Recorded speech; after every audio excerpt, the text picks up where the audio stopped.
नमस्कार दोस्तों, स्वागत है आप सभी का आपके अपने YouTube चैनल सक्सेस मंत्रा बाय दीपक राम। दोस्तों आरआरबी एनटीपीसी एग्जाम को लेकर देखिए हमारे चैनल पर डेली मॉक टेस्ट आप लोग को प्रोवाइड कराई जा रही है और T20 धड़ाधड़ प्रश्नों की सीरीज चल रही है मोस्ट इंपॉर्टेंट प्रश्नों की। और आज के इस वीडियो में हम देखने वाले हैं भारतीय संविधान के 20 ऐसे महत्वपूर्ण अनुच्छेद जो प्रायः आपके एग्जाम में पूछे जाते हैं और ये सीरीज ऐसे ही आगे कंटिन्यू रहेगी। ये पहला पार्ट है। देखिए पॉलिटी का पहला प्रश्न आप सभी के सामने है, निम्नलिखित में से किस अनुच्छेद में इंडिया को भारत भी कहा गया है। भारत अर्थात इंडिया ये शब्द का यूज हुआ है और वह है दोस्तों आर्टिकल 1 में यह बोला गया है। क्वेश्चन नंबर 2 देखते हैं, बहुत ही ज़बरदस्त प्रश्न है। दूसरा प्रश्न यहाँ पर देखिए, निम्न में से कौन सा जोड़ा अनुकूल नहीं है, यानी कि एक जोड़ा गलत है।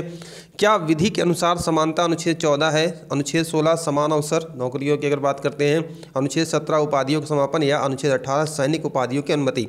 तो आप जानते हैं कि आर्टिकल 17 यहाँ पर आपका क्या है, अस्पृश्यता का अंत, छुआछूत का अंत है। और दोस्तों मौलिक अधिकारों से अक्सर प्रश्न आपके बनते हैं और मौलिक अधिकार अगर हम बात करते हैं संविधान में जो स्रोत है कहाँ से लिए गए थे, अमेरिका के संविधान से। और मौलिक अधिकार किस भाग में है, तो भाग 3 में है, इसका भी ध्यान रखेंगे। और आगे हम सभी टॉपिक पर महत्वपूर्ण प्रश्नों की सीरीज चलाएंगे। तो आप चैनल पर नए हैं तो चैनल को सब्सक्राइब करके बेल आइकन जरूर प्रेस कर लीजिए। और फ्री पीडीएफ्स के लिए आप हमारे टेलीग्राम ग्रुप और चैनल को ज्वाइन कर सकते हैं। वीडियो डिस्क्रिप्शन बॉक्स में लिंक दिया गया है, वहाँ से बिल्कुल निःशुल्क आप लोग इसको प्राप्त कर सकते हैं। क्वेश्चन नंबर 3 देखते हैं, प्रेस की स्वतंत्रता भारतीय संविधान के किस अनुच्छेद से मिलती है। तो दोस्तों प्रेस की स्वतंत्रता की अगर हम बात करते हैं तो वह क्या है भाई, आपका अनुच्छेद 19, ठीक है, अनुच्छेद 19 के तहत आपकी मिलती है। नेक्स्ट प्रश्न है दोस्तों, यहाँ पर देखिए, संविधान का निम्नलिखित में से कौन सा अनुच्छेद मौलिक कर्तव्यों से संबंधित है। तो दोस्तों मौलिक कर्तव्य फंडामेंटल ड्यूटीज़ जो हमारे संविधान में है, कुल कितनी संख्या है, 11 मौलिक कर्तव्य हैं। और इससे जुड़े हुए अगर फैक्ट की बात करते हैं तो 42वें संविधान संशोधन 1976 के माध्यम से सरदार स्वर्ण सिंह समिति की अनुशंसा पर 10 मौलिक कर्तव्य जोड़े गए थे। फिर बाद में 14 वर्ष के बालकों को शिक्षा संबंधी जो जोड़ा गया था। और यह मौलिक कर्तव्य किस अनुच्छेद में भाई, 51 क में। इस बात का ध्यान रखेंगे, भाग 4 क और 51 क। तो ये डिटेल है, प्रायः यहाँ से एग्जाम में प्रश्न पूछे जाते हैं। क्वेश्चन नंबर 5 देखते हैं, अल्पसंख्यकों के हितों की सुरक्षा पर किस अनुच्छेद में विचार किया गया है। तो दोस्तों अगर हम माइनॉरिटीज़ की बात करते हैं, हमारे संविधान में जो मौलिक अधिकार दिए गए हैं अल्पसंख्यकों के हितों की सुरक्षा की अगर हम बात करते हैं तो यहाँ पर दोस्तों जो आपका सही जवाब होगा ये है आपका आर्टिकल 29 29। और कितने प्रश्न आपने सही किया, जवाब बताइएगा। क्वेश्चन नंबर 6 देखते हैं, किसी धर्म विशेष के संवर्धन के लिए करों के भुगतान की अनिवार्यता से मुक्ति की गारंटी दी गई है। तो धर्म विशेष धर्मार्थ कार्यों में जो टैक्स में छूट मिलती है वह कौन सा अनुच्छेद कहता है भाई, आर्टिकल 27, ठीक है। ऑप्शन नंबर यहाँ पर सी करेक्ट होगा। 7वां प्रश्न देखते हैं, राष्ट्रपति संविधान के किस अनुच्छेद के अंतर्गत राष्ट्रीय आपात स्थिति घोषित कर सकते हैं। तो भाई राष्ट्रपति की जो आपातकालीन शक्ति है 352, 56 और 60, ठीक है। 52 में क्या है, युद्ध सशस्त्र विद्रोह के माध्यम से, ठीक है। तो यहाँ पर जो आपका सही जवाब होगा 352 होगा। 56 क्या होता है, राज्यों के संवैधानिक तंत्र विफल हो जाता है तो राष्ट्रपति शासन वहाँ पर राज्यपाल की अनुशंसा पर लगाए जाते हैं। और वित्तीय आपातकाल 360, तो यहाँ पर ध्यान रखिएगा जो आज तक भारत में कभी नहीं लगा हुआ है। क्वेश्चन नंबर यहाँ पर 8 देखते हैं। 8वां प्रश्न जबरदस्त प्रश्न है भाई, इसमें देखिए राज्यपाल से संबंधित प्रश्न आपसे पूछा जा रहा है। देखिए राज्य का राज्यपाल के पद की जो व्यवस्था की गई है 153 है और इसकी नियुक्ति की जाती है 155 के तहत। राज्य के महाधिवक्ता एडवोकेट जनरल जिसको बोला जाता है 165 है। लेकिन आर्टिकल 233 यहाँ पर मिलान गलत है। राज्यपाल के अध्यादेश जारी करने की शक्ति क्या होती है भाई, देखिए राज्यपाल के अध्यादेश जारी करने की शक्ति आपकी क्या होती है, 213, ठीक है, 213। और अगर राष्ट्रपति का पूछे तो भाई क्या होगा, 123, ठीक है। तो राज्यपाल और राष्ट्रपति अक्सर प्राय यहाँ से क्वेश्चन बनते हैं आपके। चलिए अगला प्रश्न देखते हैं। 9वां प्रश्न देखते हैं, भारत के राष्ट्रपति को महाभियोग द्वारा हटाने की प्रक्रिया निम्नलिखित में से किस अनुच्छेद में वर्णित है दोस्तों। तो दोस्तों भारत के राष्ट्रपति को महाभियोग 14 दिन पूर्व जो सूचना देनी पड़ती है और आर्टिकल 61 में। क्वेश्चन नंबर यहाँ पर 10 देखते हैं, भारतीय संविधान का कौन सा अनुच्छेद राष्ट्रपति को उच्चतम न्यायालय से परामर्श करने की शक्ति प्रदान करता है। तो राष्ट्रपति को यह अधिकार संविधान में प्राप्त है कि वह उच्चतम न्यायालय से सिफारिश ले, मानना या न मानना उनकी मर्जी है। तो यहाँ पर आपका आर्टिकल 143 हो जाएगा। दोस्तों आगे बढ़ने से पहले आप सभी छात्रों एक उपयोगी जानकारी। मैं अनअकैडमी और एक वेरीफाइड एजुकेटर और अनअकैडमी, जैसा कि आप सभी जानते हैं, इंडिया का लार्जेस्ट लर्निंग प्लेटफॉर्म, जहां पर आप घर बैठे सभी एग्जाम की तैयारी कर सकते हैं।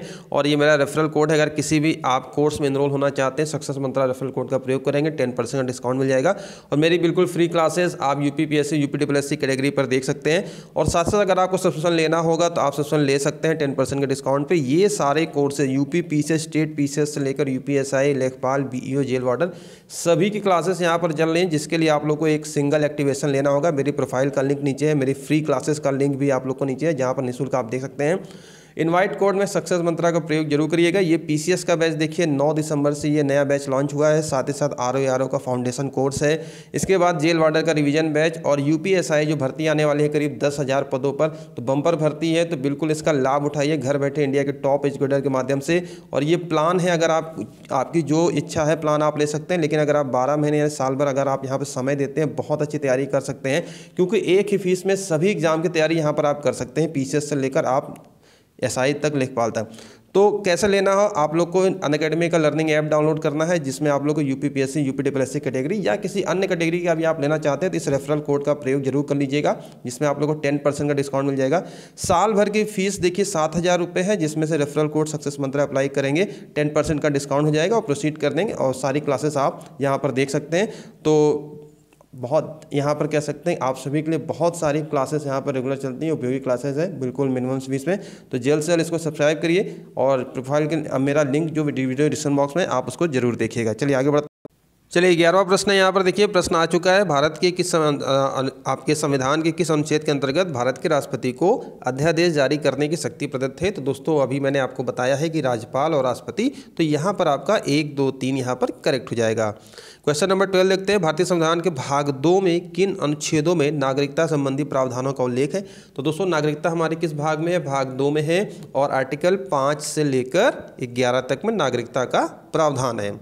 और यहाँ से पक्के प्रश्न आएंगे, मैं गारंटी के साथ कहता हूँ। जितने भी मैं फिल्टर करके क्वेश्चन आप लोग को लास्ट टाइम रिवीजन जो होता है वो मैं ला कर दे रहा हूँ, तो वीडियो को मैसेज लाइक शेयर जरूर करिएगा दोस्तों मित्रों में। साथ ही साथ हमारे टेलीग्राम ग्रुप पर नहीं है तो जुड़ जाइए, PDF भी आप लोग को प्रोवाइड करा दी जाएगी, नीचे वीडियो डिस्क्रिप्शन में लिंक है। संवैधानिक उपचारों का अधिकार निम्न में से किस अनुच्छेद के तहत प्राप्त है? तो दोस्तों संवैधानिक उपचारों का अधिकार ये आपके आर्टिकल 32 और डॉक्टर भीमराव अंबेडकर जी ने संवैधानिक उपचारों को संविधान की आत्मा की संज्ञा दी थी, अनुच्छेद 32 को भीमराव अंबेडकर जी के अनुसार। लेकिन अगर आपके एग्जाम में संविधान की आत्मा प्रस्तावना आ जाए और ये 32 रहे तो आप प्रस्तावना ही लगाएंगे, प्रस्तावना नहीं है तब आप 32 लगाएंगे, ठीक है। चलिए आगे बढ़ते हैं। बहुत अच्छा प्रश्न है, निम्नलिखित युग्मों में कौन सा सही सुमेलित नहीं है? चलिए भाई, मानव के दुर्व्यापार तथा बलात् श्रम का निषेध, अनुच्छेद 23। अल्पसंख्यक वर्गों के हितों का संरक्षण, 29, ठीक है। संवैधानिक उपचारों का अधिकार, 32। और शिक्षा संस्थाओं की स्थापना तथा प्रशासन करने का संबंध, अल्पसंख्यकों का अधिकार। तो अगर दोस्तों हम यहाँ पर देखें तो ये 31 नहीं होगा, यहाँ पर 30 होगा, ठीक है। ऑप्शन नंबर डी वाला, यहाँ पर अनुच्छेद 30 में ऐसा कहा गया है। और साथ ही साथ आर्टिकल 24 के बारे में भी आप लोग जानिए कि कारखानों इत्यादि में जो बच्चों का नियोजन, बाल मजदूरी को लेकर अनुच्छेद क्या है आपका? 24 है। ये बहुत बार एग्जाम में प्रश्न पूछा जाता है, ध्यान रखेंगे। अगला प्रश्न यहाँ पर देखते हैं दोस्तों, 15वां देखिए, निम्नलिखित में से किन अनुच्छेदों के तहत उच्चतम न्यायालय व उच्च न्यायालय को रिट जारी करने का क्रमशः अधिकार शक्ति प्राप्त है? ठीक है, तो संवैधानिक अधिकारों का संरक्षक किसे कहा जाता है? न्यायपालिका को कहा जाता है। और यहाँ पर देखते हैं तो आपका अनुच्छेद 32 और 226 के तहत, ठीक है, ध्यान रखेंगे इस बात का। ऑप्शन नंबर यहाँ पर बी करेक्ट है। क्वेश्चन नंबर 16 देखते हैं, बहुत ही जबरदस्त प्रश्न है, चलिए भाई मिलान कर लेते हैं। आर्टिकल 40, 41, 44, 48। अब यहाँ पर देखिए 40 के अंतर्गत क्या है? ग्राम पंचायतों का गठन है। 41 के अंतर्गत क्या है? इसी प्रकार से अगर हम यहाँ पर देखें तो आपका ऑप्शन नंबर यहाँ पर देखें तो भाई ये सभी आपके यहाँ पर मिलान सही हैं। 1, 2, 3, 4, 40 ग्राम पंचायतों का गठन, ठीक है। अनुच्छेद 41 क्या है? काम करने का अधिकार। अनुच्छेद 44 समान नागरिक संहिता। और अनुच्छेद 48 कृषि एवं पशुपालन का संगठन, ठीक है। क्वेश्चन नंबर 17 है दोस्तों, यहाँ पर देखिए, राज्य के नीति निर्देशक सिद्धांतों के निम्नलिखित अनुच्छेदों में से कौन सा अंतर्राष्ट्रीय शांति और सुरक्षा के संवर्धन से संबंधित है? यानी कि इसको विदेश नीति से भी अगर हम देखते हैं तो यहाँ पर दोस्तों आपका आर्टिकल अनुच्छेद आपका 51 यहाँ पर करेक्ट हो जाएगा। अगला प्रश्न यहाँ पर देखते हैं 18वां प्रश्न है, भारतीय संविधान के अंतर्गत निम्नलिखित में से किस अनुच्छेद के तहत संसद को राज्य सूची के विषय के संदर्भ में विधि बनाने की शक्ति मिलती है। तो आप जानते हैं कि जो 3 शक्तियाँ हैं, जो सूचियाँ जिसमें कानून बनते हैं, संघ सूची, राज्य सूची और समवर्ती सूची। संघ में केंद्र बनाती है, राज्य में राज्य, और समवर्ती में दोनों बनाते हैं। अगर कोई मतभेद होता है तो केंद्र का माना जाता है। लेकिन संविधान में एक शक्ति ये भी प्राप्त है कि केंद्र चाहे तो राज्य के संदर्भ में क्या बना सकती है, विधि कानून बना सकती है, और ये आपके आर्टिकल 249 आपका ऑप्शन नंबर यहाँ पर डी करेक्ट हो जाएगा। चलिए अगला प्रश्न यहाँ पर देखते हैं 19वां प्रश्न है, भारतीय संविधान के किस अनुच्छेद में निर्वाचन आयोग के लिए प्रावधान है। तो दोस्तों निर्वाचन आयोग बहुत बार प्रश्न आते रहते हैं और इसी प्रकार से उपयोगी लास्ट टाइम रिवीजन क्लासेस आप लोग को हमारे चैनल पर मिल रही हैं, तो चैनल को जरूर सब्सक्राइब करिएगा, दोस्तों मित्रों को भी शेयर करिएगा। यहाँ पर आपका आर्टिकल 324 हो जाएगा, 324 हो जाएगा। और आखिरी देखते हैं T20 धड़ाधड़ प्रश्नों की सीरीज का लास्ट क्वेश्चन है आज का, भारतीय संविधान के किस अनुच्छेद में नियंत्रक एवं, हाँ लिखा भाई CAG जिसको कहा जाता है CAG, ठीक है, किस अनुच्छेद में इसकी व्यवस्था की गई है, आर्टिकल 148, ठीक है। और अगर 76 की बात करते हैं तो भाई 76 में कौन है, जी हाँ महान्यायवादी अटॉर्नी जनरल, इस बात का ध्यान रखेंगे।